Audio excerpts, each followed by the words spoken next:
السلام عليكم ورحمة الله وبركاته. بسم الله الرحمن الرحيم. الحمد لله رب العالمين والصلاة والسلام على سيد المرسلين نبينا محمد وعلى آله وصحبه أجمعين. أما بعد فأعوذ بالله من الشيطان الرجيم. ومن أضل ممن يدعو من دون الله من لا يستجيب له إلى يوم القيامة وهم عن دعائهم غافلون. সম্মানিত ভাতৃমণ্ডলী, আল্লাহ পাক রব্বুল আলমিনের সমস্ত প্রশংসা যে আল্লাহ পাক আমাদের সৃষ্টি করেছেন এবং আমাদের হিদায়াত দান করেছেন। সালাত এবং সালাম নাজিল নবী মুহাম্মদ রাসূলুল্লাহ সাল্লাল্লাহু আলাইহি ওয়াসাল্লামের ওপর, যাকে আল্লাহ পাক রব্বুল আলমিন রাহমাতুল্লিল আলমিন করে বিশ্বজাহানের হিদায়াতের জন্য আল্লাহ পাক রব্বুল আলমিন তাকে পাঠিয়েছেন, যার মাধ্যমে আমাদের মতো অসংখ্য মানুষকে আল্লাহ পাক জাহান্নামের রাস্তা থেকে জান্নাতের রাস্তাতে নিয়ে এসেছেন। আল্লাহ পাকের অশেষ শুকরিয়া। আমাদের গতকালকের আলোচনা ছিল শিরকের ধরন বা শিরকের বিভিন্ন রূপ সম্পর্কে, যে বিভিন্ন রূপে আমাদের দেশগুলিতে শিরকের বহিঃপ্রকাশ ঘটেছে, যেগুলি মুসলিম সমাজে ছড়িয়ে আছে। হিন্দুদের শিরক নাই, ইহুদি খ্রিস্টানদের শিরক নাই, তাদের তো শিরক আছেই, কিন্তু মুসলিম সমাজে বড় বড় শিরক ঢুকে আছে, অথচ সেগুলিকে পাপ মনে করা হয় না, ধর্ম মনে করা হয়, গুনাহ মনে করা হয় না, নেকি মনে করা হয়, মন্দ কাজ মনে করা হয় না, ভালো কাজ মনে করা হয়, সেগুলিকে অন্যায় অপরাধ মনে করা হয় না, সেগুলিকে সওয়াবের কাজ আর পরকাল দুনিয়া আখেরাতের সুখ শান্তির উপায় মনে করা হয়। সেগুলিকে মনে করা হয় যে এগুলি হচ্ছে ইবাদত বন্দেগী আর এগুলি হচ্ছে আল্লাহ পাকের সন্তুষ্টির কারণ, অথচ আল্লাহ পাকের সবচেয়ে বড় গজবের, ক্রোধের, অভিশাপের, লানতের কারণ হচ্ছে শিরক। সবচেয়ে বড় কারণ হচ্ছে আল্লাহ পাকের আযাবের পৃথিবীতে আর আখেরাতেও। আখেরাতে চিরকালের আযাব আর দুনিয়াতে বহু রকমের আল্লাহ পাকের আযাব, শাস্তি, বিপদ আপদ আল্লাহর পক্ষ থেকে মানব জীবনে যে নেমে আসে বিভিন্ন পাপের কারণে, তার মধ্যে সবচেয়ে বড় কারণ, সবচেয়ে বড় পাপ হচ্ছে শিরক। আল্লাহর সাথে কোনো কিছুকে, কোনো কাউকে অংশীদার স্থাপন করা, একটি ক্ষেত্রে হোক আর একাধিক ক্ষেত্রে হোক, আল্লাহ পাকের জাত সত্তার ক্ষেত্রে হোক আর গুণাবলীর ক্ষেত্রে হোক আর আল্লাহ পাকের কাজগুলির ক্ষেত্রে হোক, অথবা আল্লাহ পাকের ইবাদত বন্দেগীতে হোক। গতকালকে কয়েকটি শিরকের কথা তুলে ধরেছিলাম, যে শিরকগুলি আমাদের মুসলিম সমাজে ছড়িয়ে আছে। আজকে বেশ কিছু শিরকের কথা তুলে ধরব যেগুলি আমাদের সমাজে ছড়িয়ে আছে। তার মধ্যে একটি হচ্ছে আল্লাহ ছাড়া অন্যকে ডাকা, আল্লাহ ছাড়া অন্যের কাছে কিছু চাওয়া, আল্লাহ ছাড়া অন্যকে ফরিয়াদ করা, আহ্বান করা, বিপদ আপদে বালা মুসিবতে পড়লে উদ্ধার কামনা করা, সাহায্য কামনা করা, শক্তি চাওয়া, আল্লাহ ছাড়া অন্যের কাছে, আল্লাহর কাছে নয়। এটা এমন ব্যাপক হারে ছড়িয়ে আছে যে সুবহানাল্লাহ, ভারত, বাংলাদেশ, পাকিস্তানের অধিকাংশ মুসলিম এতে লিপ্ত রয়েছে। আল্লাহ ছাড়া অন্যের কাছে চাওয়া বিভিন্ন রকমভাবে লিপ্ত রয়েছে। কেউ আলীর কাছে চায়, কেউ হাসান হোসেনের কাছে চায়, কেউ জিলানির কাছে চায়, কেউ আর কোনো ওলি পীরের কাছে চায়, আর কেউ মুহাম্মদ রাসূলুল্লাহর কাছে চায়। আল্লাহ পাক রব্বুল আলামিন সূরা আহকাফের আয়াত নম্বর 5-এ ইরশাদ করেছেন এই শ্রেণীর লোকদের সম্পর্কে, যারা আল্লাহ ছাড়া অন্যকে ডাকে, অন্যকে আহ্বান করে, অন্যের কাছে কিছু চায়, কিছু চায় যেটা সাধারণত মানুষ দিতে পারে না। সাধারণভাবে মানুষ কতটা দিতে পারে ওটা আমার আপনার সকলের জানা আছে। কতটা আপনাকে সাহায্য করতে পারে, আপনি কতটা করতে পারেন, আমি কতটা করতে পারি, এটা সাধারণ বিবেক দিয়ে সবাই জানেন। আপনাকে আমার পকেটে যা টাকা আছে, আমার যদি আন্তরিকতা থাকে দিয়ে দিতে পারি, আমার যা ক্ষমতা আছে দিতে পারি, আমার শরীরে যেই ক্ষমতাটা আছে আপনি একটা বোঝা উঠাইতে পারছেন না, একা উঠে দিতে পারছেন না, আমি হয়তো হেল্প করে যতটা আমার শরীরে ক্ষমতা আছে, কতটা ক্ষমতা আছে, 50-60 কিলো না 100 কিলোই ওটাতে হেল্প করার ক্ষমতা আছে, আর সেটার না হয় সহযোগিতা করতে পারি। কিন্তু যদি বলে যান না একটা পাহাড়, ওহদ পাহাড়টা উঠিয়ে দিতে হবে, হ্যাঁ, হিমালয় পাহাড়টাকে উঠিয়ে নিয়ে সৌদি আরবে নিয়ে চলে আসতে হবে, হ্যাঁ, একটা লোকে এখানে কেউ মারধর করছে, জুলুম অত্যাচার করছে, আমরা দৌড় দিয়ে গেলাম আর বাঁচাবার চেষ্টা করলাম, এতটা আমাদের আপনাদের ক্ষমতা আছে, তাই না? কিন্তু যদি এখানে কর্নিশে সমুদ্র বিচে, সমুদ্রে একটা ছেলে অথবা একটা লোক ডুবে, যে সাঁতার জানে না, ডুবছে, আর ওখান থেকে চিৎকার করে যে ইফতার ক্যাম্পের ভাইরা আমাকে উদ্ধার করো, তো যুক্তিসঙ্গত পারবেন আপনারা? প্রথম কথা, এখান থেকে 1.5 কিলোমিটার 2 কিলোমিটার দূরে সমুদ্র, আপনাদের কাছে আওয়াজ পৌঁছিবে না, না পৌঁছিবে? এই গাইবী খবর কেমন করে জানলেন যে একটা লোক ডুবছে? চোখের আড়ালে আপনাদের পর্দা খুলে গেল আর জেনে নিলেন। ওই আর এক শিরক আছে আমাদের দেশে, ওটা যে কাশফের শিরক, যে কাশফ হয়ে যায়। আউলিয়ারা আরে দূর থেকে 5000 কিলোমিটার 10,000 কিলোমিটার থেকে দেখতে পায়। এই জন্য আমাদের দেশের ধর্মীয় কিতাবাদিতে আছে যে পীরেরা কোথায়, মক্কায় কাবা শরীফে কুকুর ঢুকেছে, হ্যাঁ, পীর বাংলাদেশে বসে দেখতে পাচ্ছে, ওখান থেকে কুকুর তাড়াচ্ছে, হ্যাঁ। আর একবার কখনো মক্কা শরীফে আগুন লেগে গেছে বা মদিনা শরীফে আগুন লেগে গেছে, আর এক বালতি পানি নিয়ে ছিটাচ্ছে ওখান থেকে। মুরিদানরা জিজ্ঞাসা করছে, আরে বাবা কি ব্যাপার স্যাপার কি? বলছে, আরে তোমরা বুঝবে না ওইসব, তোমরা বুঝবে না, তোমরা তো দেখো না কি হয়েছেটা কি হুজুরে কিবলা হয়েছেটা কি? বলছে যে কাবা শরীফে আগুন লেগেছে, অথবা মসজিদে নববীতে, মদিনা শরীফে আগুন লেগেছে, আমি এখান থেকে পানি ছিটিয়ে নিমিয়ে দিলাম। বুঝলেন না? এসব কিস্সা কাহিনী হিন্দুরা বয়ান করে না, এসব কিস্সা কাহিনী খ্রিস্টানরা বয়ান করে না, এসব কিস্সা কাহিনী নাস্তিকরা বয়ান করে না, বিধর্মীরা বয়ান করে না, হ্যাঁ, যাদেরকে ইসলাম দ্রোহী বলছে না, যাদের বিরুদ্ধে বড় বড় মিছিল করছেন, নিজেদের মধ্যে ওই সব অপরাধ ঢুকে আছে। ইসলামপন্থী যাদেরকে বলছেন তাদের এক শ্রেণীর লোকেরা, এরা এগুলো বয়ান করে। এই পীরপন্থীরা, তরিকতপন্থীরা, যারা ইসলামকে 4 ভাগে ভাগ করছে, তরিকত, মারিফাত আর শরীয়ত হাকিকত, ওরা এসব বলে যে আপনি আমি দেখি না, কিন্তু অলিয়া কোথায় কি হচ্ছে পৃথিবীর কাশফ হয়ে যায়। কাশফ মানে হ্যাঁ, উন্মুক্ত হয়ে যায়, খুলে যায়, যার ফলে সারা পৃথিবী দেখতে পায়। বাংলাদেশে বসে বসে জাপান দেখতে পাচ্ছে কি হচ্ছে না হচ্ছে, আমেরিকা দেখতে পাচ্ছে, টিভি লাগে না, ওদের টিভি লাগে না। আপনি তো দেখলে টিভিতে কিছু দেখছেন, তাই না? অথবা ইন্টারনেট দেখছেন, ও বাড়িতে বসে বসে এমনি দিয়ে দেখছে, ও মারিফতি ইলম দিয়ে দেখছে। এসব শিরকি আকীদা, এসব আল্লাহ পাক রব্বুল আলামিন নবী মুহাম্মদুর রাসূলুল্লাহ সাল্লাল্লাহু আলাইহি ওয়াসাল্লাম কেউ দেননি। জীবনে শুধু একবার, তাও নবীর মুজিজা, এটা আমাদের আপনাদের কোনো ওলি আউলিয়ার হয় না, এসব হয়নি কারো। মিথ্যা কথা, এসব মিথ্যা কথা। নবী কারীম সাল্লাল্লাহু আলাইহি ওয়াসাল্লাম যখন মেরাজ থেকে ফিরে আসলেন, আর মুশরিকরা মক্কার বিশ্বাস করে না মেরাজের কথা। মিথ্যা কথা বলছো তুমি, এটা হইতে পারে নাকি যে এক রাতের মধ্যে তুমি এখান থেকে 1 মাসের রাস্তা তো হচ্ছে বাইতুল মুকাদ্দাস, প্যালেস্টাইন, ওখানে গেলে আবার মসজিদে বাইতুল মুকাদ্দাসে তুমি নামাজ পড়লে, আবার 7 আসমানে আবার ফিরে আসলে, সব মিথ্যা কথা। না মিথ্যা কথা না, ঠিক বলছি আমি, সত্যি আমি মেরাজ থেকে ফিরে এসেছি। মুসলিমরা বিশ্বাস করলো, কাফের মুশরিকরা অবিশ্বাস করলো। তারা বলে, আচ্ছা ঠিক আছে, তুমি বাইতুল মুকাদ্দাস গিয়েছো, প্যালেস্টাইন গিয়েছো, তো বলো তো বাইতুল মুকাদ্দাসের মসজিদের কয়টা দরজা আছে, কয়টা জানালা আছে, হ্যাঁ, উত্তরে কি আছে, পশ্চিমে কি আছে, দক্ষিণে কি আছে, ইত্যাদি ইত্যাদি।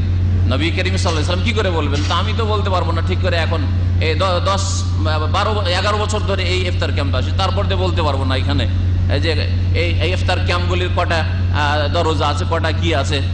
খুব বেশি তো হয় সেকশন বলতে পারবো, কয়টা ভাষায় আলোচনা হয়, এইগুলি বলতে পারবো হয়তো, তাই না? একজন মানুষ ফালতু কাজে সময়কে ব্যয় করে না, তো এইসব কয়টা দরজা, কয়টা জানলা, কয়টা গেট, কয়টা কোথায় ছিদ্র আছে, কোনখান দিয়ে কোন ফাঁক আছে, এগুলো কি করে, ওইসব করার কি প্রয়োজন রয়েছে? নবী কারীম সাল্লাল্লাহু আলাইহি ওয়াসাল্লাম বলতে পারলেন, সহিহ বুখারীতে আছে, ফাজাল্লাল্লাহু লি বাইতুল মাকদিস, তখন বাইতুল মুকাদ্দাস আমার সামনে আল্লাহ পাক স্পষ্ট করে তুলে দিলেন, আমি দেখতে পেলাম। নবী করিম সাল্লাল্লাহু আলাইহি ওয়াসাল্লাম যখন তখন দেখতে পেতেন না, নিজের হাতে ছিল না। মুজিজা জীবনে একবার আল্লাহ পাক করিয়ে দিয়েছেন, এটা নবী রাসূলদের শুধু হয়, আর তাও যার হয়েছে তার। বলবেন না যে সব রাসূলের, সব নবীর হয়েছে, যার হয়েছে প্রমাণিত কোরআন হাদিস দিয়ে তার শুধু। যেমন মুসা আলাইহিস সালামেরও বেশ কিছু মুজিজা ছিল, তার মধ্যে লাঠি সাপ হয়ে জাদুঘরদের সমস্ত সাপকে গিলে খেয়ে নিল, হ্যাঁ। অজগর সাপে যা লাঠিটা মাটিতে নিক্ষেপ করলে ফাইজা সোবানু মুবিন, একবারে সুস্পষ্ট অজগর সাপ। হ্যাঁ, তো এগুলো হচ্ছে মুজিজা নবী রাসূলের। ভাই হ্যাঁ, কোন ওলির, আবু বকর, উমর, উসমানের এগুলো হইতো না। আর যারা পীর, গতকালকে বলেছি পীরতন্ত্রে বিশ্বাসী, তারা শিরক বিদআত মুক্ত নাই, তাদের আবার কি করে মুজিজা হইতে পারে? হ্যাঁ, তারা কিছু জিনের খেলা, অলৌকিকত্ব দেখায়, জিন বশে করে। তারপরে কিছু জাদু জানে। এদের অনেকেই জাদুর বিদ্যায় পারদর্শী। যেমন জাদুর বিদ্যা করে অমুসলিম ফাসেকরা, হ্যাঁ, ঠিক তেমনি পীর যারা, তারা অনেকেই জাদুর কারবার করে, মন্ত্রতন্ত্র দিয়ে জাদু করে। এগুলোতে কিছু অলৌকিকত্ব দেখায়, কিন্তু বলবেন যে কোন ওলি, কোন পীর, হ্যাঁ, ওলি মানে পীর নাই, কালকে বলেছি। ওলি আলাদা, গতকালকে বলা হয়েছে, আর পীর আলাদা জিনিস। পীরতন্ত্র বিদআত, আর ওলি মানে আল্লাহ পাকের বন্ধু হওয়া। যদি হয়তো আল্লাহ পাকের বন্ধু হওয়ার ফর্মুলা কোরআন হাদিসে রয়েছে, সবার জন্য রাস্তা খোলা আছে, আপনাদের জন্য রাস্তা খোলা আছে, একটা ছোট বাচ্চার জন্য রাস্তা খোলা, সবার সামনে রাস্তা খোলা আছে। সবাই এই ময়দানে প্রতিযোগিতা করতে পারেন আল্লাহ পাকের দোস্ত, আল্লাহ পাকের ওলি, আল্লাহ পাকের বন্ধু হওয়ার জন্য। বলছিলাম যে এই যে জানতে পারে নাই, দেখতে পাই। প্রথম কথা, একটা লোক ডুবছে চোখের আড়ালে, কি করে জানলেন? বা একটা লোক আগুনে জ্বলছে, কি করে জানতে পারলেন? তারপরে জেনে আবার ওখানে আপনার এত দ্রুত পৌঁছা, সাহায্য করা, আপনার কি এই ক্ষমতা আছে যে এখান থেকে পানি ছিটাবেন আর আপনার এখান থেকে 1.5 কিলোমিটার 2 কিলোমিটার কেন, আপনি এখান থেকে বেশি দূর না, 100 মিটার 200 মিটার দূরে এখান থেকে পানি ছিটিয়ে নিয়ে দেবেন, এইরকম ক্ষমতা আছে? এটা সাধারণ মানুষের না, কোনো ক্ষমতা নেই। তাহলে এই ধরনের বিশ্বাস যে ওলি আউলিয়ারা দূর থেকে জানতে পারে, শিরকি আকীদা। দূর থেকে সাহায্য করতে পারে, দূর থেকে হাজির হতে পারে, দূর থেকে এসে উদ্ধার করতে পারে। আসরের নামাজ পড়লো মক্কায় আর মাগরিব পড়ছে মদিনায়, ইফতারি করলো মদিনায় আর এশার নামাজ তারাবি পড়ছে মক্কায়। এই সব ঢালাহারি সুফিদের, পীরদের, বিদাতীদের কিতাবে ভরা আছে। এগুলি বাস্তবে ইসলামে নেই। নবী করিম সাল্লাল্লাহু আলাইহি সাল্লামের জন্য এটা প্রথম হইতো, যদি কারোর জন্য হইতো। নবী করিম 10 বছর মদিনায় থাকলেন। এই মদিনায় 10 বছর থাকাকালীন মাত্র 4টা উমরা করেছেন।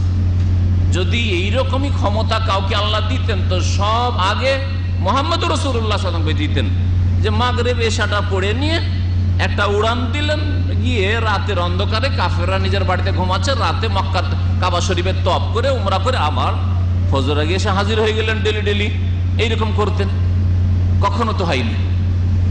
তাহলে আবার এই বিদাতীদের কি করে হইতে পারে?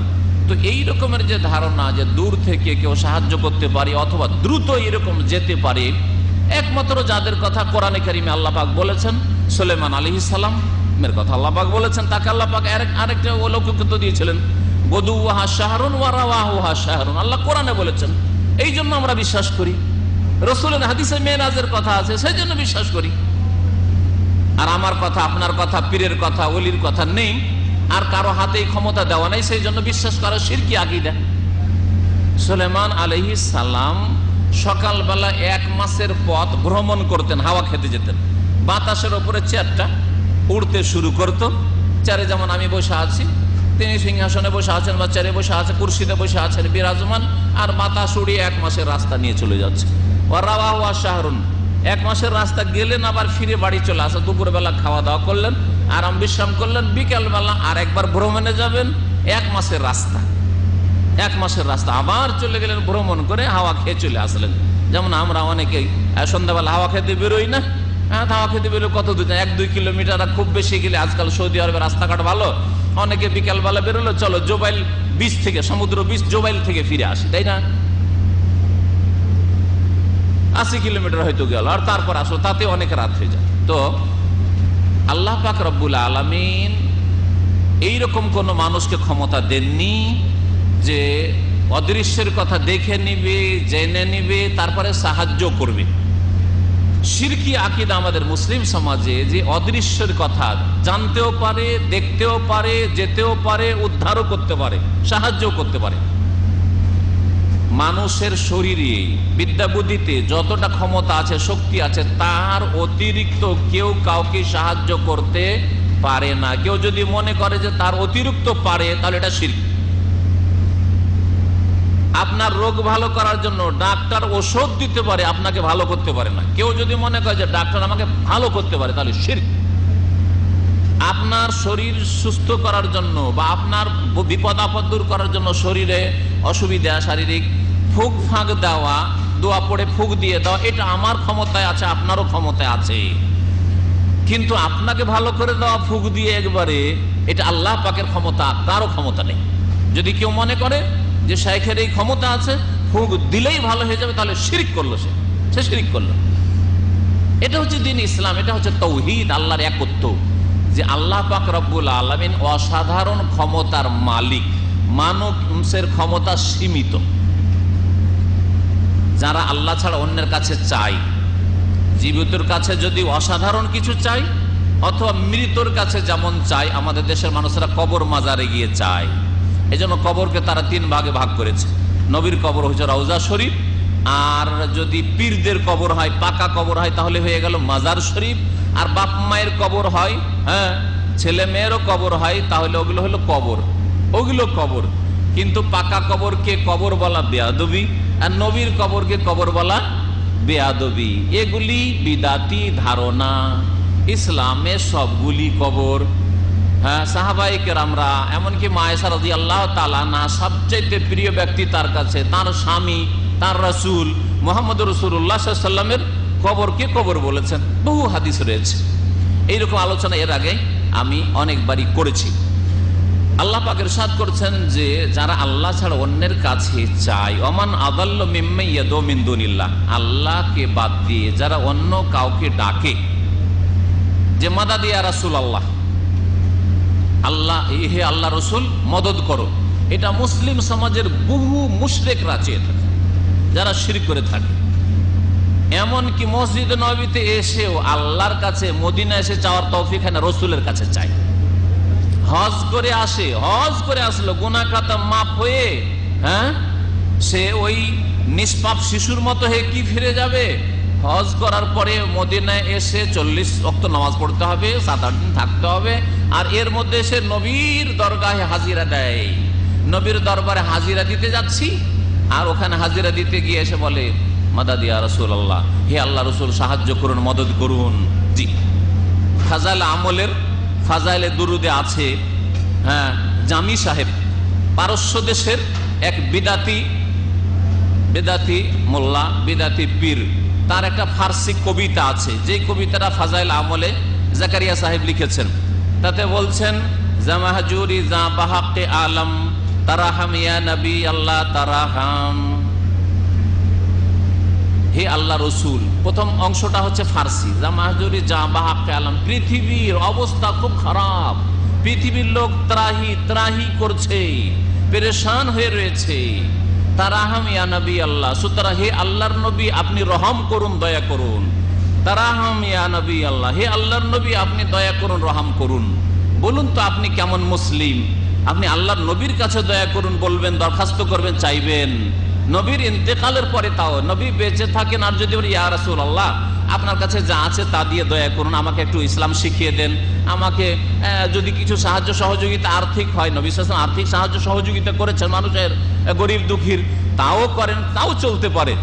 কিন্তু নবী সাল্লাল্লাহু আলাইহি ওয়াসাল্লাম ইন্তেকালের পরে এই জামি সাহেব তার ফার্সি কবিতায় সে বলছে তারাহাম ইয়া নবী আল্লাহ তারাহাম, আর সেটা ফাজাইল আমলে জায়গা পেল, আর সেই ফাজাইল আমলের চিল্লা সারা পৃথিবীতে হচ্ছে।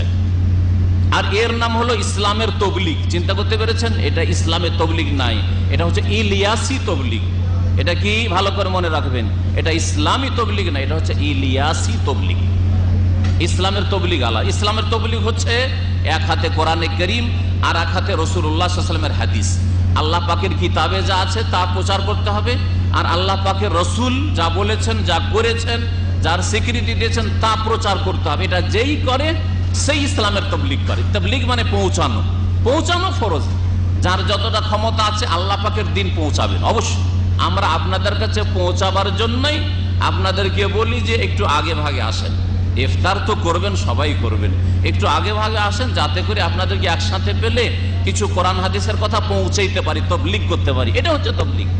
আমাদের আলোচনাগুলি ইন্টারনেটে যাচ্ছে, ইউএসবিতে যাচ্ছে, মোবাইল মেমোরিতে যাচ্ছে, বা টিভিতে যাচ্ছে, বিভিন্ন প্রচার মাধ্যমগুলিতে যাচ্ছে, লিখনের মাধ্যমে যাচ্ছে, একটা লিফলেট, একটা বই, আপনার একটা এমনকি একটা এই যে আপনার প্রতিযোগিতার পেপার, এই প্রতিযোগিতার পেপারটাতেও সঠিক উত্তরটা দেওয়ার মাধ্যমে যখন উত্তর দিতে হবে তখন জানার চেষ্টা করবেন, জানবেন, সঠিক জিনিসটা জানলেন, ভুলটা সংশোধন হইল।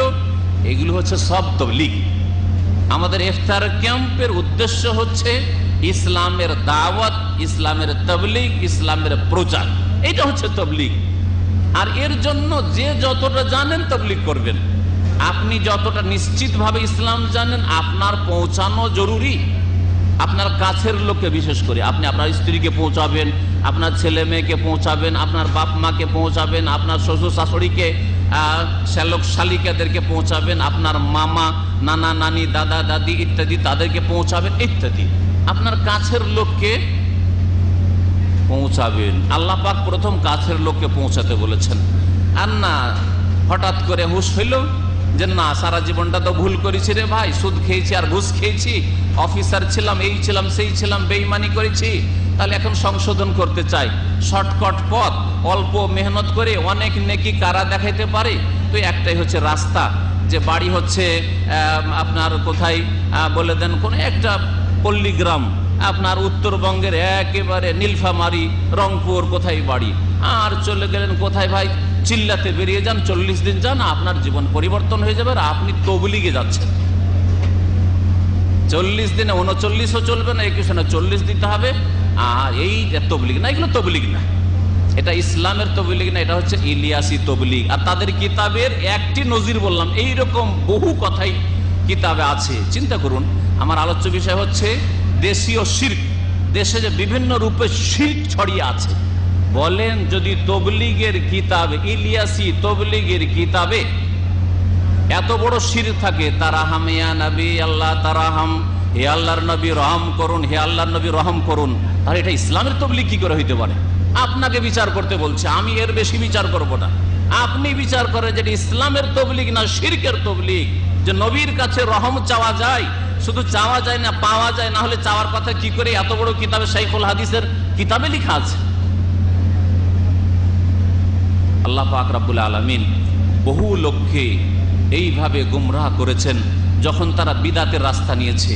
যদি কোরআন হাদিসের রাস্তায় থাকতো তাহলে এত বড় ভুল হইতো না। কিন্তু যখন কোরআন এবং হাদিসের রাস্তা বাদ দিয়ে সুফিজমের রাস্তা নিয়েছে, শাইখুল হাদিস সাহেব যদি হাদিসেরই শুধু খিদমত করতো তাহলে এই গুমরাহি হইতো না। কিন্তু শাইখুল হাদিস সাহেব না, তাসাউফ, সুফিবাদও আছে। আল্লাহকে পেতে হলে সুফিবাদ লাগবে। সুফিবাদে শিখিয়েছে যে সুফিবাদের ইসলাম ইরান থেকে প্রচার হয়েছে। মৌলানা জামি, আর তারপরে ওই শামস তাবরেজি, আর ওই মৌলানা জালালউদ্দিন রুমি, আর শেখ সাদি, আর আপনার ওই হোসেন মনসুর হাল্লাদ, ইবনে আরবি, যাদের আকীদা শিরক বিদাতে ভরা, এগুলি তাদের কাছে আদর্শ হয়ে গেছে। যার ফলে বিভ্রান্তির শিকার হয়ে ওই জামির কবিতা ফাজাইলে দুরুদে লিখে ফেলেছে। আমি যখন ফাজাইলে দুরুদ লিখছিলাম, জাকারিয়া সাহেব বলছেন, আর সেই সময় শুধু স্বপ্ন দেখি যে যখন ফাজাইলে দুরুদ লিখছো তখন কাসিদা লিখো। কাসিদা মানে কবিতা লিখিও, কবিতা কবিতা লিখিও। আমি তখন কল্পনা জল্পনা করতে লাগলাম কোন কবিতায় লিখি, কোন কবিতায় লিখি। এই কল্পনা জল্পনায় বারবার মনে আসে যে এটাই লিখি, এই মাওলানা জামির কবিতাটা লিখি। এই মাওলানা জামির এই শিরকি প্রথম লাইনই হচ্ছে শিরক, আর তারপরে প্রত্যেকটা লাইনে শুধু চেরা গাফেল না শিনি, হে রসুল, হে আল্লাহ রসুল, আপনি আমাদের থেকে কেমন করে গাফেল থাকতে পারেন? আমাদের খোঁজ খবর কেন নেন না? আমরা উম্মতি পেরেশান আছি আর আপনি শুয়ে আছেন, একটু আমাদের খোঁজ খবর নেন। আউযু বিল্লাহ, আউযু বিল্লাহ, আউযু বিল্লাহি আন নাকুনা মিনাল জাহিলিন। আল্লাহু আকবার। আল্লাহ যেন এইসব জাহিলিয়াত থেকে মুসলিম সমাজকে উদ্ধার করে। তো বলছিলাম যে আল্লাহ ছাড়া অন্যের কাছে চাওয়া হচ্ছে বড় শিরক। সেটা নবীর কাছেই চান, আর জিলানির কাছেই চান, আর আবু হানিফার কাছেই চান, আর আবু বকরের কাছেই চান, আর ওমর ওসমান আলীর কাছেই চান, শিরক। এটা বলতে গিয়ে বললাম যে আমাদের দেশের ওই ছুতার মিস্ত্রিগুলো, কাঠ মিস্ত্রিগুলো যখন ভারী কাঠ ফাট উঠায়, আমি দাঁড়িয়ে দাঁড়িয়ে অনেক সময় দেখেছি কাঠফাট উঠাচ্ছে, নিজের চোখে দেখা, ইয়া আলী করে না? হ্যাঁ, ইয়া আলী বললে ভারী জিনিস উঠাইতে পারবে, বড় শিরক সরে রাখেন। তারপর আমাদের দেশের ক্যালেন্ডার গুলো, আমাদের দেশের শিরকের কিছু রূপ দেখাচ্ছি। ক্যালেন্ডারে 5টা নাম লেখা থাকে, 5-এ পঞ্চাতন, এটা শিয়া মতবাদ থেকে এসেছে। 5-এ পঞ্চাতন মানে 5 পঞ্জ, এটা হচ্ছে ফার্সি ভাষা, 5কে পঞ্জ বলা হয়, 5কে। আর তন মানে হচ্ছে বডি, তন মানে হচ্ছে দেহ, পঞ্চ তন মানে 5টা বডি, 5টা পবিত্র দেহ রয়েছে, মোবারক দেহ রয়েছে। তারা কে? মোহাম্মদ, আলী, ফাতেমা, হাসান, হুসেন।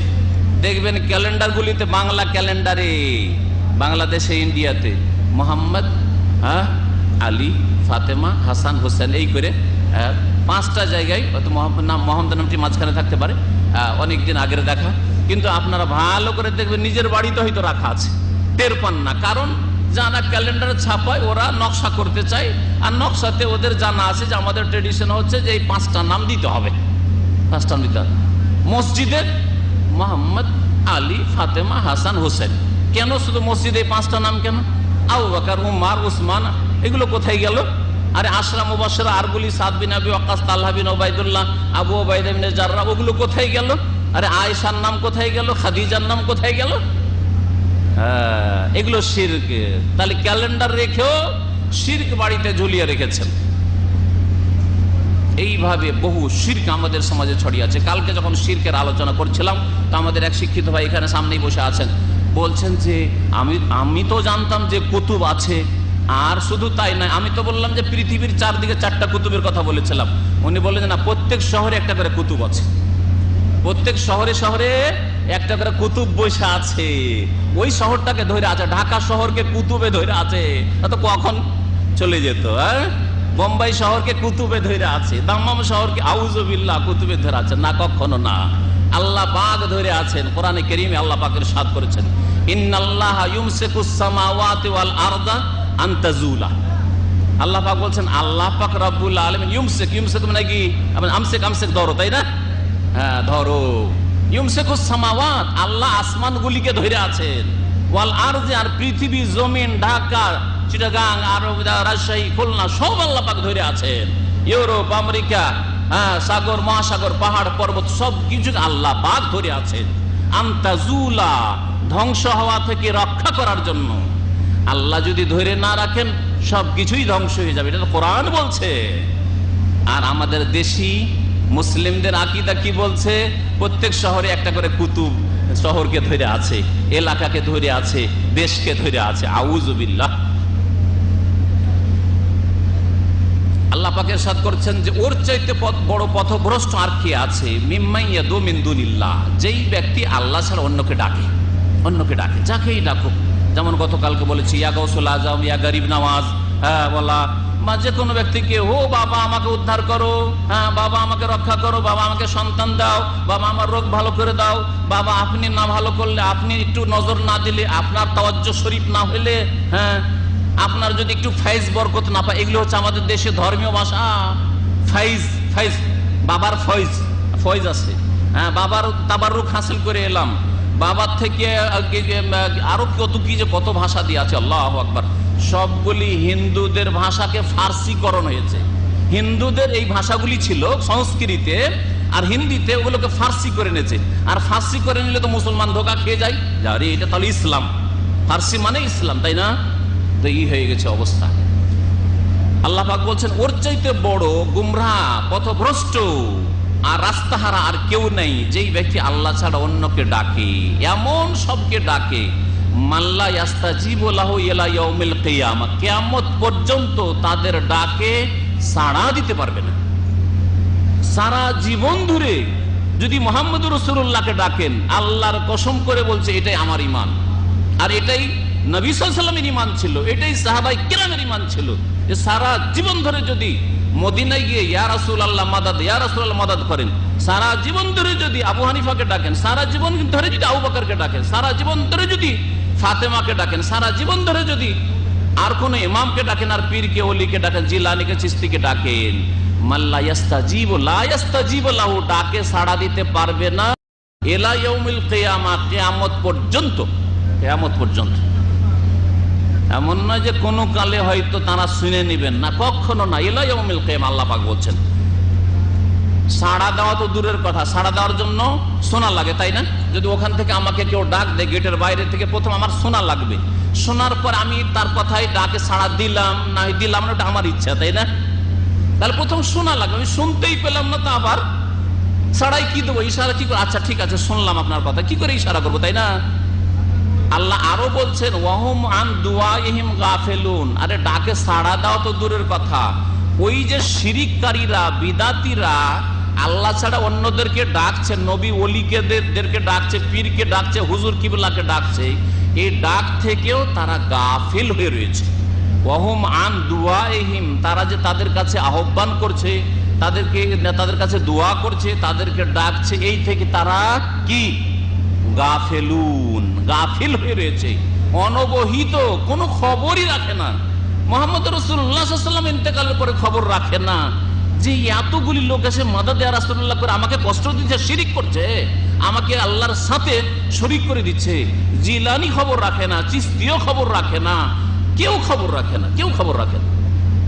সারা পৃথিবীর কোন মানুষ ইন্তেকাল করে গেলে, দুনিয়া থেকে চলে গেলে, কে কি করছে না করছে তার সম্পর্কে কোনো খবর রাখে না।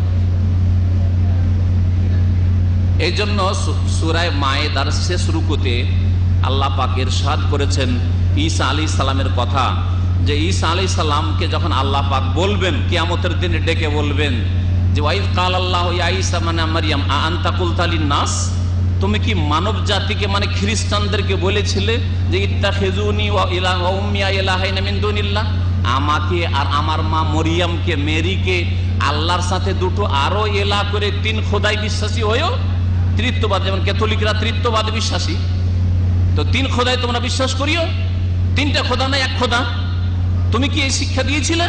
আল্লাহ পাক চার্জ করবেন, জিজ্ঞাসা করবেন কিয়ামতের মাঠে ঈসা আলাইহিস সালামকে। তখন ঈসা আলাইহিস সালাম বলবেন আল্লাহ সুবহানাক, তুমি পাক, তুমি পবিত্র, এটা হতেই পারে না। মা ইয়াকুনু লি আন আকুলা মা লাইসা লি বিহক, যেটা আমার হক নয়, আমার প্রাপ্য নয়, আমার অধিকার নাই, কথা কি করেই বলতে পারি? আমি কখনোই কথা বলিনি। ইন কুনতু কুলতুহু ফাকাদ আলিমতা, আমি যদি বলে থাকি তো তুমি তো জানো আল্লাহ, আমি বলিনি। তারপরে বলছে ওয়া কুনতু আলাইহিম শাহীদাম মা দুমতু ফীহিম, আল্লাহ যতদিন তাদের মাঝে ছিলাম ততদিন আমি সাক্ষী ছিলাম, তখন তো এই কথা বলতে শুনিনি। আমি বেঁচে থাকাকালীন বা আমি পৃথিবীতে থাকাকালীন আমি তো কোনো খ্রিস্টানের কাছে শুনিনি, বা আমার অনুসারীদের কাছে, হাওয়ারীদের কাছে শুনিনি যে আমাকে বলতো যে তুমি আল্লাহর পুত্র বা আল্লাহর শরীক পার্টনার, তোমার মা আল্লাহর স্ত্রী বা আল্লাহর শরীক, এই কথা বলতে শুনিনি। ফালাম্মা তাওয়াফাইতানি, তবে আল্লাহ যখন তুমি আমাকে উঠিয়ে নিয়েছো আসমানের ওপরে, কুনতা আনতার রাকিব, আমি আর জানি না, আমি আর খবর রাখি না, এখন তুমি মালিক তাদের, আমি খবর রাখি না। দেখছেন ঈসা আলাইহিস সালাম বেঁচে আছেন, আসমানের ওপরে আছেন, তাই বলছেন ফালাম্মা তাওয়াফাইতানি, আল্লাহ আমাকে যখন উঠিয়ে নিয়েছো, কবুজ করে নিয়েছো, গ্রহণ করে নিয়েছো তোমার কাছে, কুনতা আনতার রাকিবা, আনতা তুমি জানো, আমি জানি না আল্লাহ, তুমি এখন তাদের দেখো। খ্রিস্টানরা অন্যায় করেছে, শিরিক করেছে আমার পরে, আমি চলে আসার পরে, আমি থাকাকালীন এই শিক্ষা কখনো আমি দিইনি। তাহলে আল্লাহ পাক নবীদেরকে কিয়ামতের দিন জিজ্ঞাসা করে ওই মুশরিক জাতিদেরকে লাঞ্ছিত করবে। মুহাম্মদ রাসূলুল্লাহকে জিজ্ঞেস করবেন কিয়ামতের দিনে যে হে মুহাম্মদ, তোমার উম্মতকে এই কবর মাজার পূজা করতে বলেছিলে, আর বলেছিলে যে তারহাম ইয়া নবী আল্লাহ পড়বে, মাদাদ ইয়া রাসূল আল্লাহ বলবে। সেই দিন মুহাম্মদ রাসূলুল্লাহ ঘোষণা করবেন যে হে আল্লাহ, এদের থেকে আমি সম্পর্ক ছেদের ঘোষণা করছি, আমি জানি না যে সব কি করেছে। এই জন্য কিয়ামতের মাঠে একটা সহিহ বুখারী সহিহ মুসলিমের হাদিস রয়েছে, কিয়ামতের মাঠে যখন বিদাতির আসবে হাউজে কাউসারের পানি খেতে, তখন নবী করিম সাল্লাল্লাহু আলাইহি ওয়াসাল্লাম দেখেন যারা উযু করেছে, মুসল্লি, কারণ কবর মাজার পূজা করলেও আর নবীকে ডাকলেও, শিরিক করলেও এরা উযু করেছে, নামাজ পড়েছে, তো এরা ওই উজুর অঙ্গগুলি দেখে নবী বলবেন যে আস্তে দাও, আস্তে দাও, ওসাই হাবি, ওসাই হাবি, আমারই সাথী সঙ্গী, আস্তে দাও, আস্তে দাও। তখন ফেরেশতারা ওদেরকে তাড়াবে, আসতে দেবে না, বাধা দেবে, আর বলবে ইন্নাকা লা তাদরি মা আহদাসু বাদাক, হে নবী আসলে তুমি জানো না, লা তাদরি মানে তুমি জানো না, মা আহদাসু বাদাক তোমার পরে এরা কি বিদআত আবিষ্কার করেছে, কি তোমার ধর্মের নামে নতুন কাজ আবিষ্কার করেছে, তুমি জানো না যারা কি করে এসছে। এরা কবর মাজার পূজা করে এসছে, এরা তোমাকে ডেকে এসছে। হ্যাঁ, আল্লাহকে ডাকেনি, এরা তোমাকে ডেকেছে। এরা জিলানিকে ডেকেছে, এরা চিস্তিকে ডেকেছে, এরা কবর মাজার পূজারই ছিল সব। তখন নবী বলবেন, আর রিকোয়েস্ট করবেন না, বলে ফাসোহকান সোহকান লেমান বাদ্দালা দিন, দূরে তাড়িয়ে দাও, ভাগিয়ে দাও, তাড়িয়ে দাও এদেরকে। লেমান বাদ্দালা দিনী, যারা আমার দিনকে, আমার ধর্মকে, আমার নিয়ে আসা জীবন বিধানকে বদল করে দিয়েছে, বিকৃত করে দিয়েছে, চেঞ্জ করে দিয়েছে, তাড়িয়ে দাও এদেরকে। তাহলে চিন্তা করুন, কিয়ামতের দিনে বেদাতিরা শাফাত পাবে? বেদাতিরা হাউজে কাউসারের পানি পাবে না? নবী করিম সাল্লাল্লাহু আলাইহি ওয়াসাল্লামের কাছে পৌঁছিতে পারবে, তাদেরকে তাড়িয়ে দেওয়া হবে। সহিহ বুখারী হাদিস বললাম আমাদের। আমাদের দেশে যেসব শিরক রয়েছে তার এক রকমের শিরক হচ্ছে মানব রচিত বিধানকে খুশি মনে কবুল করা, মানুষের তৈরি করা বিধানকে খুশি মনে কবুল করা। একটা হচ্ছে খুশি মনে কবুল করি না, কিন্তু আমাদের উপর চাপিয়ে দেওয়া হয়েছে আর আমরা কিছু করতে পারছি না, তাহলে আমরা মাফ পেয়ে যাব। কিন্তু মানব রচিত বিধান দিয়ে আদালত চলবে, মানব রচিত বিধান দিয়ে সংসদ চলবে, মানুষের তৈরি করা আইন কানুন দিয়ে সমাজ চলবে, রাষ্ট্র চলবে, সমস্ত সমস্যার সমাধান হবে। আর কোরআনকে শুধু বাড়িতে বাড়িতে টাকে সাজিয়ে রাখো, সেলফে সাজিয়ে রাখো, এর জন্য আল্লাহ কোরআন নাজিল করেননি। যারা স্বেচ্ছায় খুশি হয়ে এই মানব রচিত বিধানকে মেনে নিয়েছে, ওই সব দল করে, ওই সব দলে বিশ্বাসী, ওই সব দলের নীতিতে বিশ্বাসী, তারা শিরিক করলো, তারা শিরিক করলো, তারা আল্লাহর বিধানকে উপেক্ষা করলো। এটার ওপর, এই কোরআনের ওপর প্রাধান্য দেওয়া নাই। যদি মনে করে সমান, এটা হচ্ছে মানুষের তৈরি পশ্চিম আইন, পুঁজিবাদ, সমাজবাদ, মাওবাদ, মার্ক্সবাদ, আর এটা হচ্ছে আল কোরআনুল কারীম। কেউ যদি বলে যে কোরআন আর এটা সমান, তাহলে সে মুসলিম নয়, সে কাফের, মুশরিক। শুনে রাখেন ভালো করে, কারণ মানুষের তৈরি করা অচল জিনিসকে আল্লাহ পাকের কালামের সমান করে দিল। তাহলে কেউ যদি বলে যে কোরআন আজকালকার যুগে চলবে না, এটা মধ্যযুগীয় কথা, এই যুগে সায়েন্স টেকনোলজির যুগে, যান্ত্রিক সভ্যতার যুগে, আর ইন্টারনেট আর টিভির যুগে আর মোবাইলের যুগে আবার কোরআন চলে নাকি? চোরের হাত কাটা চলে নাকি? আবার কেসাস, হত্যার বদলে হত্যা চলে নাকি? এই জেনার রজম শাস্তি চলে নাকি? আর এই কোড়া মারা বেতরাঘাত চলে নাকি? ওই সব চলবে না। আজকাল পশ্চিম আইন লাগবে, না হয় রাশিয়ার আইন লাগবে, না হয় চীনের আইন লাগবে। এই সব কথা যদি কেউ বলে, অথবা আমাদের দেশের আমরা সংসদ সদস্য, আমরা এমপিরা, আমরা আইন তৈরি করব, সংবিধান তৈরি করব, তাহলে সেই ব্যক্তি কাফের, মুশরিক হয়ে যায়, মুসলমান থাকে না। শুনে রাখেন ভালো করে, মুসলিম থাকে না। তবে আমাদের উপরে চাপিয়ে দেওয়া হয়েছে, আমরা এগুলোতে বিশ্বাস করি না, এর উপর আমরা রাজি নয়, এগুলোকে আমরা অন্তর থেকে ঘৃণা করি, আমরা এর বিরুদ্ধে মুখে বলি। নবী করিম সাল্লাল্লাহু আলাইহি ওয়াসাল্লাম 3টি স্তর বলেছেন, সহিহ বুখারীর সহিহ মুসলিমের হাদিস, মান রা মিনকুম মুনকারান, কেউ যদি অন্যায় কাজ দেখে, মানব রচিত বিধান, অন্যায় কাজ, মদের চাইতে অন্যায় বেশি। আরে মদ একজন খাচ্ছে আর দেশে মদের লাইসেন্স দেওয়া হচ্ছে, ওর চাইতে বেশি মাজার তৈরি করতে দেওয়া হচ্ছে, মাজারে শিরক করতে দেওয়া হচ্ছে, বরং তারা নিজেরা নেতারা গিয়ে সহযোগিতা করছে। তাহলে এটা তো মদের লাইসেন্স দেওয়ার চাইতে বড় অপরাধ। মান রা মিনকুম মুনকারান, যে কোনো অন্যায় তোমাদের মধ্যে কেউ যদি দেখে, ফালিয়ুগাইয়িরহু বিয়াদিহি, হাত দ্বারা বল প্রয়োগ করে বাধা দেবে। বল প্রয়োগ করে আমি বাধা দেব না, কারণ আমার ক্ষমতা না, এটা বাধা দিবে রাষ্ট্রের নেতা। রাষ্ট্রের নেতা বাধা দেওয়া তার জন্য ফরজ। বল প্রয়োগ করে তাদের কবর মাজার বন্ধ করতে হবে, মদের লাইসেন্স বন্ধ করতে হবে, বেশ্যাখানা বন্ধ করতে হবে, সহশিক্ষা বন্ধ করতে হবে, হ্যাঁ, মানব রচিত বিধান বন্ধ করতে হবে। ফালিয়ুগাইয়িরহু বিয়াদিহি, বল প্রয়োগ করে মুসলিম নেতার উপর ফরজ, তারা মানব রচিত বিধানকে দূরে সরিয়ে দিবে, শিরক বিদআতকে দূরে সরিয়ে দেবে, কোরআন সুন্নাহর প্রচার প্রসার করবে, এটা তাদের উপর ফরজ বল প্রয়োগ করা। আমার জন্য বল প্রয়োগ করা ফরজ নাই। এক শ্রেণীর হুজুর, মৌলবি, মুফতিরা তারা নিজের হাতে এটা নিয়েছে, যার ফলে তারা গুমরাহ হয়েছে। না, কখনো বল প্রয়োগ কোনো আলেম করবে না, কোনো মুফতি করবে না, কোনো শাইখুল হাদিস করবে না, কোনো মাদ্রাসার নেতা করবে না, কোনো আল্লামা করবে না, এটা ওদের কাজ হয়। আমাদের কাজ হচ্ছে দ্বিতীয় থেকে শুরু হবে, কারণ আমাদের হাতে পাওয়ার নেই, সেনাবাহিনী নেই, প্রশাসন নেই। সুতরাং আমাদের কাজ হচ্ছে ফাইন লাম ইয়াস্তাতি, যদি বল প্রয়োগ না করতে পারো, ফাবে লিসানি, তাহলে কথার দ্বারা অন্যায়ের প্রতিবাদ করবে। আমরা কথার দ্বারা বলছি মানব রচিত বিধান শিরক, মানব রচিত বিধান কুফরি, কবর মাজার পূজা শিরক, জি হ্যাঁ, কথার দ্বারা বলছি, বল প্রয়োগ করে মাজার ভাঙা আমার জন্য জায়েজ নয়। মাজার ভাঙা সরকারের জন্য জায়েজ, সরকারের জন্য জায়েজ, শুধু না তাদের উপর ফরজ।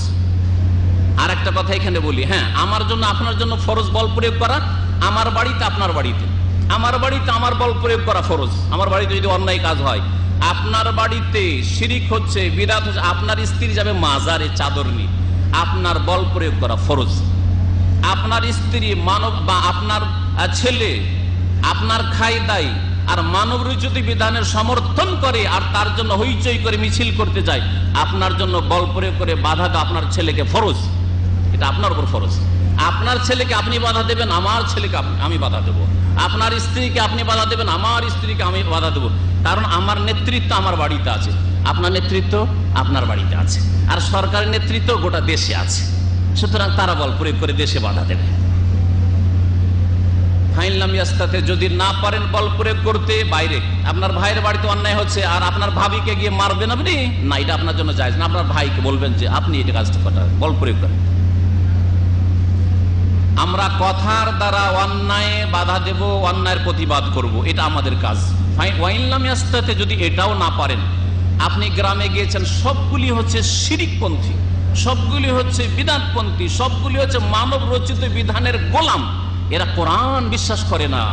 এরা কোরআনকে বলে যে এটা শুধু ওই মানুষ যখন মারা যাবে তখন কোরআন খানি করার জন্য। এখানে চোরের হাত কাটা ওগুলো রাখো, ওগুলো ওই যুগের কথা ছিল, ওগুলি এখন চলবে না। এই মুখ খুলতে পারছেন না, তাহলে ফাবে কালবেহি, অন্তর থেকে ঘৃণা করে প্রতিবাদ জানাও, অন্তর থেকে এদেরকে ঘৃণা করো, মানব রচিত বিধানকে অন্তর থেকে কমপক্ষে ঘৃণা করো। ওয়াযালিকা আযআফুল ঈমান, এটা হচ্ছে সর্বনিম্ন ঈমান। নিম্ন স্তরের ঈমান হচ্ছে বাতিলকে ঘৃণা করা, শিরককে ঘৃণা করা, বিদআতকে ঘৃণা করা, পাপকে পাপীকে ঘৃণা করা, এটা হচ্ছে সর্বনিম্ন ঈমানের পরিচয়। যেসব শিরক আমাদের দেশে আছে সেগুলির বলছিলাম যে মানব রচিত বিধান। আল্লাহ পাক সূরা আরাফের আয়াত নম্বর 54 ইরশাদ করছেন, আলা লাহুল খালকু ওয়াল আমরু, হে মানব জাতি শুনে রাখো, সৃষ্টি কার? সৃষ্টি কে করেছেন? লাহু, আল্লাহ বলছে আলা লাহুল খালকু, সৃষ্টি কার? আল্লাহর। ওয়াল আমরু, আদেশ নিষেধ কার? আল্লাহর। আদেশ নিষেধ কে দেবে? আইন কে দেবে? বিধান কে দেবেন? আল্লাহ। দুটোই আল্লাহ। আল্লাহ আপনাকে সৃষ্টি করেছেন, নেতাকে সৃষ্টি করেছেন, আইনটাও আল্লাহ পাকের জন্য। আলা লাহুল খালকু ওয়াল আমরু। সম্মানিত ভাইদের বলে, যেসব শিরক আমাদের দেশে আছে তার মধ্যে একটি শিরক হচ্ছে ওয়াহাদাতুল ওজুদের শিরক। এই ওয়াহাদাতুল ওজুদ ধর্মীয় টার্ম, সাধারণ লোকেরা সহজে বুঝবে না, একে লম্বা করে ব্যাখ্যা করতে হবে, সময় বেশি নেই। খুব সংক্ষেপে বলছি, এই সুফিদের অধিকাংশ যারা এই পীর মুরিদিতে বিশ্বাসী, তাদের এই ধারণা যে পৃথিবী হচ্ছে, পৃথিবীর সবকিছু হচ্ছে এক, পৃথিবী এবং পৃথিবীর সৃষ্টিকর্তা আল্লাহ, সবকিছু এক। শুধু সৃষ্টি নয়, সৃষ্টি যত সৃষ্টি আছে, কুকুর ছাগল আর মানুষ জিন আর গাছপালা আর আল্লাহ, সৃষ্টি স্রষ্টা সবকিছু হোক, ওয়াহদাতুল ওজুদ এক। মানে যিনি হচ্ছেন আব্দুল্লাহ তিনি হচ্ছেন আল্লাহ, যিনি মোহাম্মদ তিনি আল্লাহ। ওয়াহদাতুল ওজুদ, এই আকীদা ইবনে আরবি যাকে সবচেয়ে বড় সুফি সাধক আমাদের দেশের পীরেরা বলে, এই ইবনে আরবির কুফরি মতবাদ। আর আরেকটি শিরকি কুফরি মতবাদ হচ্ছে হোসেন মানসুর হাল্লাজের, যে মানসুর হাল্লাজকে আমাদের দেশের সমস্ত বিদআতপন্থীরা বলে আল্লাহর বড় ওলি ছিল। আমি বলছি ওলি ছিল, কিন্তু কার ওলি? শয়তানের বড় ওলি ছিল, আল্লাহর ওলি ছিল না। আল্লাহর ওলি কখনো ছিল না, আল্লাহর বড় শত্রু ছিল, আল্লাহর দুশমন ছিল সে। যে এই কথা পেশ করেছিল, আনাল হক, আনাল হক, আমি আল্লাহ, আমার মধ্যে আল্লাহর অবতরণ ঘটেছে। জি, এটা হিন্দু ধর্ম। ভারতে গিয়ে কয়েক বছর ব্রাহ্মণদের শিষ্য থেকে আর সাধু সন্ন্যাসীদের দাসত্ব গ্রহণ করে ইরাক থেকে সফর করে ভারত থেকে এই কুফরি শিরকি মতবাদ নিয়ে এসেছিল, ইরাককে পাচার করে। আর ইরাকে আসার পরে ফার্সি ভাষায় ছেড়ে দিল, আর সেটা ভারতে আবার চলে গেল, মুসলিম সমাজে আবার ওই হিন্দু ধর্মে বিশ্বাসী হয়ে গেল। ওই সেটা হচ্ছে হলুলের আকীদা, মানে সারা পৃথিবীর সৃষ্টির যারা বিশেষ বিশেষ ব্যক্তিত্ব তাদের মধ্যে আল্লাহর অবতরণ ঘটে। বড় বড় পীরদেরকে দেখছেন মানে আল্লাহ কি দেখছেন। এই জন্য আমাদের দেশের পীরেরা অনেকে বলে থাকে যে আপনার পীর বাবাকে দর্শন করছেন মানে আল্লাহ কি দর্শন করছেন। আপনি যখন পীর বাবাকে দেখে নিলেন মানে আল্লাহকে দেখে নিলেন আপনি। এই আকীদা তাদের এই জন্য আছে। এগুলো হচ্ছে শিরকি কুফরি আকীদা, যা ভারত, বাংলাদেশ, পাকিস্তানে ছড়িয়ে আছে। এছাড়াও যেসব শিরক আমাদের সমাজে ছড়িয়ে আছে তার একটি হচ্ছে কবরের তওয়াফ করা, কবরে সেজদা করা, কবরে গিয়ে খাসি মোরগ নিয়ে গিয়ে জবাই করা, গরু জবাই করা, বাবার সন্তুষ্টির জন্য যে আটরসি বাবা সন্তুষ্ট হয়ে যাবে, শাহজালাল বাবা সন্তুষ্ট হয়ে যাবে, বাবা আজমেরি, খাজা মঈনুদ্দিন চিশতি সন্তুষ্ট হয়ে যাবে, চাদর চড়ানো কবরে। এই শিরকগুলি ব্যাপক আকার ধারণ করে আছে আমাদের সমাজে। সেখানে গিয়ে এক এক লোক এক এক রকমের মনের আশা, কারো রোগ ভালো করার জন্য, কারো নিজের রোগ, কারো ছেলে মেয়ের রোগ, কারো ছেলে মেয়ে হয় না, কারো চাকরি হয় না, কারো চাকরিতে পেরেশান করছে তার বসে, সেই জন্য গিয়ে ধর্ণা দিচ্ছে ওই পীর বাবার কাছে বা মাজারে। এ সমস্ত বড় বড় শিরক যেগুলি করলে অতীতের সমস্ত আমল ধ্বংস হয়ে যায় আর একজন মুসলিম ইসলাম থেকে খারিজ হয়ে যায়, ইসলাম থেকে বেরিয়ে পড়ে, ইসলামে মোটেই থাকে না। এগুলি বড় শিরক। যেসব শিরক রয়েছে আমাদের সমাজে সেসব শিরকের আরেকটি হচ্ছে ইসলামের শিক্ষাকে, ইসলামিক আদর্শ নিয়ে ঠাট্টা মজাক করা। ইসলামিক আদর্শকে নিয়ে ঠাট্টা মজাক করা আজকালকার জামায় এটা ব্যাপক আকার ধারণ করেছে। আজকাল দাড়ি নিয়ে ঠাট্টা করা হয়, দাড়িওয়ালাদেরকে মৌলবাদী। জি, টাকনার ওপরে যদি কাপড় উঠে যায় তাহলে একেবারে বলে যে এ কি আছে, মৌলবাদী আছে, হ্যাঁ, ধর্মন্ধ আর কত রকমের যে খারাপ নাম তারা দিয়ে থাকে ধার্মিক লোকদের, ইমানদারদের। তো এই দ্বীনে ইসলামকে নিয়ে ঠাট্টা করা, অত দ্বীন ইসলাম যারা পালন করছে তাদেরকে নিয়ে ঠাট্টা করা, যারা নামাজি তাদেরকে নিয়ে ঠাট্টা করা, আলেম সমাজকে নিয়ে ঠাট্টা করা, এগুলি হচ্ছে কুফরি কাজ, বড় শিরক, এতে কোনো সন্দেহ নেই। কারণ কি জন্য ঠাট্টা করছে? আপনার টাকনার ওপরের প্যান্টকে কেন ঠাট্টা করছে? আপনি ইসলাম পালন করছেন সেই জন্য, তাই না? আপনার দাড়িকে কেন ঠাট্টা করছে? আপনাকে ঠাট্টা করেন, আপনার দাড়িকে ঠাট্টা করছে কারণ আপনি ইসলাম পালন করেছেন সেই জন্য। হ্যাঁ, আপনি নামাজ পড়ছেন সেই জন্য ঠাট্টা করছে, আপনি নামাজ না পড়লে আপনাকে ঠাট্টা করতো না। যার ফলে এরা কাফের মুশরিক যারা মুসলিমদেরকে নিয়ে ঠাট্টা করে, প্রচার মাধ্যম, অনেক প্রচার মাধ্যমে ঠাট্টা করে। তারপর আজকাল বহু বিবাহকে নিয়ে ঠাট্টা করে। একটা স্ত্রী বিবাহ করে জুলম অত্যাচার করছে স্ত্রীর ওপর, স্ত্রীকে জবাই করে দিচ্ছে, প্রচার মাধ্যমে আসে না, টিভিতে আসে না যে একটা স্ত্রী তারপরও তাকে যৌতুকের জন্য, পণের জন্য জবাই করে দিয়েছে, মারছে, গায়ে আগুন লাগিয়েছে। গত কয়েক মাস আগে বাংলাদেশে ঘটেছে। এগুলো টিভিতে আসে না, লুকিয়ে রাখা হয়। কিন্তু হোক আর না হোক, কেউ যদি দুটো বিবাহ করে, দুই বিবাহ, দুটো স্ত্রীকে দেখাচ্ছে, নাটক দেখাচ্ছে, সিরিয়াল দেখাচ্ছে, আর কি জুলুম দেখাচ্ছে, দুটো বিবাহ করে বড় জুলুম করেছে। তার মানে ইসলাম বড় জুলুম করেছে, আল্লাহ বড় জুলুম করেছে, দুটো তিনটে চারটে বিবাহের অনুমতি দিয়ে। বুঝতে পারলেন না? জি হ্যাঁ, এগুলো হচ্ছে কুফরি। এই প্রচার মাধ্যমগুলিতে কুফরি আর শিরকের প্রচার করা হয়, যারা ইসলামের বিধিবিধানকে ঠাট্টা মজাক করে। এইরকমই কুফরি কাজ হচ্ছে সময়কে গালমন্দ করা, বাতাসকে গালমন্দ করা, ঝড় তুফানকে গালমন্দ করা। বৃষ্টি চলে আসলো অথচ বৃষ্টির প্রয়োজন নেই, ঝড় চলে আসলো, আপনি হয়তো দেশে যাচ্ছিলেন, গালমন্দ করা। এইভাবে শিরকের অন্তর্ভুক্ত আমাদের দেশে যেসব শিরক রয়েছে তা হচ্ছে তাবিজ তুমার। নবী করিম সাল্লাল্লাহু আলাইহি ওয়াসাল্লাম তাবিজ থেকে কঠোরভাবে নিষেধ করেছেন।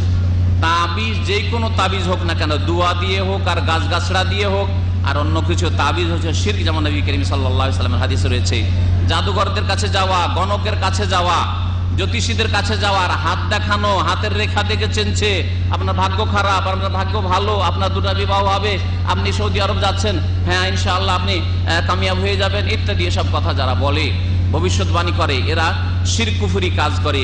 সুতরাং এদের থেকে সাবধান। জিনদের কাছে সাহায্য কামনা করা, এসব আমাদের দেশে রয়েছে। এই জন্য জিনের কাছে ধর্ণা দেয়। এইরকম ওসিলা ধরা, আল্লাহ পর্যন্ত পৌঁছলে পীর ওলির ওসিলা দিয়ে দোয়া করতে হবে, এগুলো হচ্ছে শিরকের রাস্তা, এগুলো হচ্ছে শিরকের চোরা রাস্তা। সরাসরি আল্লাহ পাকের কাছে দোয়া করবেন, কোনো ওসিলা, কোনো মাধ্যম দিয়ে দোয়া করবেন না। মাধ্যম আপনার ঈমান হইতে পারে, আমল হইতে পারে, আর কোনো জীবিত ব্যক্তির কাছে দোয়া চাওয়া হইতে পারে। কোনো মৃত ব্যক্তিকে কখনো ওসিলা বানিয়ে দোয়া করবেন না। এখানে আমার আলোচনা শেষ করলাম। আল্লাহ পাক রব্বুল আলামিন যেন আমাদের গুনাহ খাতা মাফ করে দেন, শিরক বিদআতে বেঁচে থাকার তৌফিক দান করে। আল্লাহ পাক যেন সহিদিন কোরআন হাদিস মোতাবেক মানার যেন তৌফিক দান